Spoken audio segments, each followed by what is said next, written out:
Bonjour à tous et bienvenue dans l'émission Tandem, une émission à destination des entrepreneurs bretons et qui creuse de manière synthétique, opérationnelle et concrète une question donnée. Aujourd'hui, nous aborderons la question cruciale du logement des salariés de nos entreprises. Tandem, c'est maintenant et c'est tout de suite.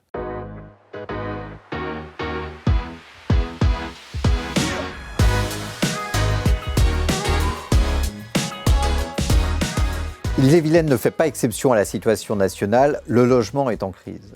Pourtant, on sait bien que la question du logement est un véritable frein à l'emploi et que c'est un élément essentiel pour attirer et pour garder des salariés au sein des entreprises de nos territoires. Cette problématique est quand même essentiellement privée, la question de se loger, et pourtant on voit que maintenant, de plus en plus d'entreprises, de plus en plus de chefs d'entreprise s'impliquent dans la question du logement de leurs salariés.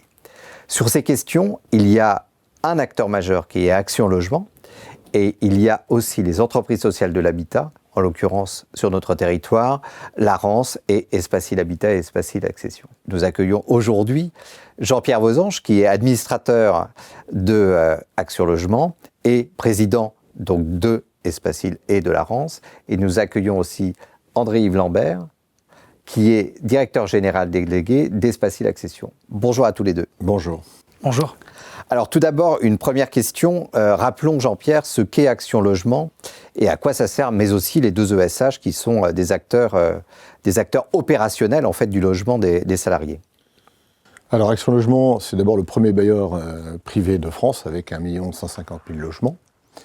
C'est un groupe en gestion paritaire, en fait, qui est piloté par le MEDEF.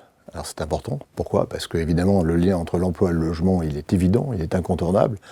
La mission des entreprises du groupe Action Logement, c'est à la fois de collecter auprès des entreprises cette participation à l'effort de construction et en contrepartie de construire des logements qui sont accessibles soit en location, soit en accession, afin de faciliter l'accès à l'emploi par l'accès au logement ou d'accompagner les salariés dans leur mobilité professionnelle. Voilà, alors en Bretagne, effectivement, le groupe Action Logement détient 2 bailleurs sociaux, 2 ESH, le groupe Espacil avec 2 métiers, le métier de la location et le métier de l'accession. Et la société La Rance, qui se trouve dans le nord du département de l'Ille-et-Vilaine. Pour vous donner un ordre d'idée, c'est à peu près 35 000 logements en fait, aujourd'hui sur les 4 départements bretons. Donc en clair, des entreprises cotisent via l'APEC, comme vous l'avez dit, qu'on connaissait avant par le 1% logement, cotisent, et donc vous derrière, vous êtes amené à créer, construire des logements afin de loger les salariés. C'est exactement ça. Cette EPEC, en fait, collectée par Action Logement, ensuite va être redistribuée à l'ensemble des bailleurs. Alors les bailleurs du groupe, La Rance et Espacil, mais aussi les bailleurs hors le groupe, et les bailleurs privés comme les bailleurs publics. Voilà. Et puis, ça va constituer effectivement, ça va venir renforcer les fonds propres. Et puis après, les bailleurs vont emprunter de l'argent auprès de la Banque des Territoires et puis récolter, dans la mesure où elles le peuvent, quelques subventions locales, départementales, régionales. Mais ce sont bien l'argent des entreprises. C'est bien l'argent des entreprises. De le rappeler. C'est bien l'argent des entreprises. Et j'insiste beaucoup sur le fait que la mission des ESH du groupe, c'est de loger en priorité des salariés. Et aujourd'hui, les 2 ESH, en moyenne, logent entre 56 à 60% d'actifs en fait dans les logements sociaux. D'accord. Alors rentrons maintenant un peu plus dans le concret. Quelles sont les contraintes qui pèsent actuellement sur le logement et le logement social notamment ? Les contraintes sont de 3 natures. Elles sont sociétales parce que effectivement la structure familiale elle a complètement évolué, elle a éclaté, plus de foyers monoparentaux. Ensuite, la Covid a montré que les gens maintenant s'installaient durablement dans le télétravail, se déplaçaient, donc on quitte les grandes métropoles pour aller se mettre un peu plus au vert, voire se rapprocher de la mer. Il y a une contrainte économique très forte, effectivement, c'est le contexte de taux. On est quand même encore dans un contexte de crise. Ça veut dire que pour les jeunes actifs, les acquéreurs, c'est plus compliqué. C'est aussi plus compliqué pour les bailleurs de construire, puisque vous savez, on emprunte à un taux variable indexé sur le livret A, donc quand le taux est à 3%, c'est plus compliqué pour nous. Et puis elles sont environnementales aussi, parce que il y a des contraintes qui sont des contraintes de normes énergétiques. Finalement, si on va vers la RT 2020, ça veut dire meilleure isolation, donc plus de confort pour nos locataires, mais ça veut dire aussi plus de coûts dans les coûts de construction. Et puis la ZAN, qui est issue de la zéro artificialisation nette des sols, qui pose des contraintes sur le foncier. Oui. Évidemment, parce que du coup, le foncier devient plus rare, et plus rare, il est aussi plus cher. Il est encore plus cher quand on est dans une zone littorale.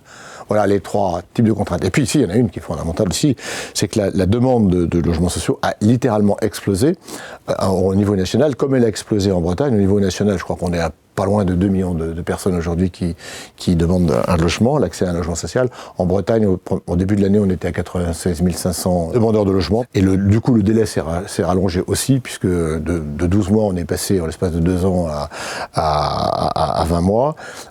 Et puis, on constate qu'il n'y a plus de rotation, en fait, aujourd'hui, dans les logements sociaux. Donc, le parcours résidentiel est quelque chose qui est en train d'être très sérieusement remis en cause.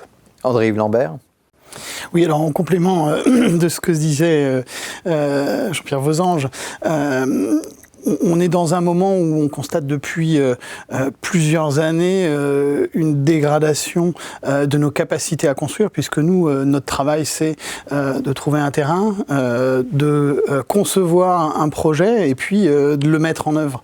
Je souhaiterais vraiment insister sur l'importance de la maîtrise foncière. J'y reviendrai dans les exemples tout à l'heure, mais aujourd'hui, la rareté du foncier, on a la ZAN, ne nous permettent pas de construire comme on le souhaiterait. Les conditions aussi de libération du foncier, avec une augmentation des recours, des freins pour construire, des freins pour développer l'offre, doivent être des axes sur lesquels on doit se pencher, en concertation bien évidemment avec les partenaires du territoire, mais aussi avec les entreprises, puisque, in fine, nous, on réalise des logements pour loger des jeunes. C'est particulièrement les jeunes et les jeunes actifs qui sont touchés en ce moment par l'augmentation des taux d'intérêt, par des prix élevés, qui depuis 5 ans ont flambé, littéralement flambé, sur le territoire métropolitain, mais aussi en dehors des territoires métropolitains et sur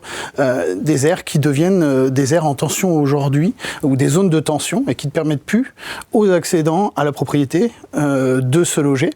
Et puis on a aussi un phénomène sur notre territoire, c'est qu'on a la pression touristique, oui. On a aussi beaucoup de résidences secondaires qui ne libèrent pas du parc, qui pourraient être disponibles pour loger, encore une fois, des personnes à ressources modestes, des personnes à ressources modérées, des personnes à ressources classiques.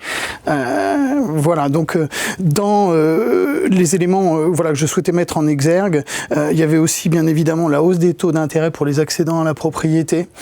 On a des signaux qui sont positifs, avec déjà une stabilisation c'est un premier palier dans l'année, mais potentiellement une baisse des taux d'intérêt. Mais la demande n'est pas là aujourd'hui. Et donc, il est important que cette demande revienne, qu'elle soit en confiance pour se positionner dans des actes d'achat. Alors là, on a vu les contraintes, mais l'un et l'autre, donnez-nous justement des éléments positifs et des constructions, des actions concrètes qui servent aux employeurs et évidemment aux collaborateurs, aux salariés des entreprises. André va vous en parler, va vous donner quelques exemples. Moi, je veux simplement dire qu'effectivement, il ne faut pas retenir un message pessimiste. Oui. C'est très compliqué, on en est conscient. Mais c'est pas parce que c'est très compliqué qu'on n'y arrive pas. Les 2 filiales du groupe Action Logement, dont je rappelle effectivement, le MEDEF est à commande, ont quand même réalisé 1/3 des agréments bretons. Sur 5000 agréments, on en a fait 1/3 l'année dernière. On a livré... Donc agrément, c'est une autorisation de mise en chantier, entre guillemets. Oui, c'est ça, voilà, de réalisation de logements sociaux. Bon. On a quand même livré 1100 logements, on a mis en chantier 1500 logements, et on a réhabilité aussi pratiquement 700 logements. Enfin, c'est quand même les deux bailleurs ont investi pratiquement 280 millions d'euros sur le territoire breton. Oui, donc c'est la preuve qu'on y arrive. Et je vais passer la parole à André qui va vous donner des exemples concrets de ce qu'on est capable de faire. Exactement. Donc pour illustrer, je ne vais pas décrire toutes les opérations, tout ce qu'on est capable de produire, mais par contre, 2 réponses possibles sur des problématiques qui sont importantes pour nous. Les délais de mise en œuvre. Donc là, je vais vous parler d'une opération à Redon. Et puis, les enjeux de maîtrise foncière. Et je vais vous parler d'une opération sur la commune de Bressé, sur l'aire de Rennes Métropole. Donc l'opération de Redon, c'est une opération de 24 logements, 24 studios de 39 mètres carrés qui sont destinés à des jeunes actifs. Et donc on est positionné sur le territoire de Redon, qui est la 4e zone d'emploi du territoire d'Ille-et-Vilaine, donc mécaniquement des besoins, une volonté forte de la collectivité, d'apporter une réponse aux besoins des jeunes et des jeunes actifs. Et donc la solution qui a été retenue, c'est un partenariat avec le groupe Legendre. Donc on a réalisé une opération conception, réalisation pour la production de logements en ossature bois modulaire. C'est-à-dire que on a des logements intégralement qui ont été transportés de l'usine de Bourg-Barré sur site. Et donc c'est aussi une réponse que l'on peut apporter sur les délais et sur la durée, aussi sur les enjeux de décarbonation, puisque on produit en un seul site, à proximité, et c'est un déplacement d'une 30aine de kilomètres qui permet d'apporter les solutions logement sur le terrain. Si je peux me permettre, sur le délai, on passe par un délai de 18 à 24 mois, un délai de un peu plus d'1 an, quoi. Donc une capacité de réaction aux besoins d'entreprise, donc qui se raccourcit grâce à ça. Oui, exactement. Absolument. Et ça, c'est très important. Et c'est une opération, entre le dépôt du permis de construire et la livraison des logements, où on est sur 17 mois. C'est-à-dire qu'on est sur 10 mois de construction. On avait une volonté forte, un appui aussi de la mairie de Redon pour démarrer cette opération. Donc déjà que le volet administratif a été bien réglé pour pouvoir construire. Et puis après, la réalisation permet d'apporter une solution rapide sur le territoire. Et donc l'autre exemple, l'autre exemple, et qui est important pour nous, entreprise de construction, c'est d'avoir la capacité de développer notre offre et donc d'être en capacité d'apporter des réponses de maîtrise foncière. Et notre groupe, par exemple, sur l'opération de Bressé, on est associé à un grand promoteur breton. On réalise une ZAC multisite, c'est-à-dire que c'est une ZAC qui est en extension urbaine, sur laquelle on va réaliser des lots de terrain à bâtir. Là, il y en a 165 sur ce projet. Et puis, une autre partie de la ZAC qui va être en reconstitution dans le centre-bourg. Et là, on va avoir 142 logements répartis dans plusieurs opérations qui vont être proposées. Et donc, l'intérêt de ce type de réponse, c'est que on est en capacité de produire des maisons avec des prix qui ont été encadrés, notamment sur les prix de cession des terrains. La collectivité a souhaité maîtriser ces prix, ce qui permet d'avoir des maisons potentiellement qui sortent à 250 000 € aujourd'hui sur le territoire de Rennes Métropole, exactement.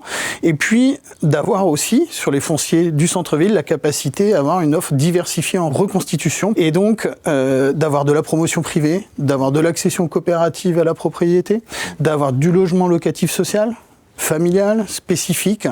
Et donc de disposer aussi sur cette zone d'emploi forte, cette zone d'activité forte, de réponses qui permettent d'ajuster les besoins de logement aussi aux besoins des salariés des entreprises.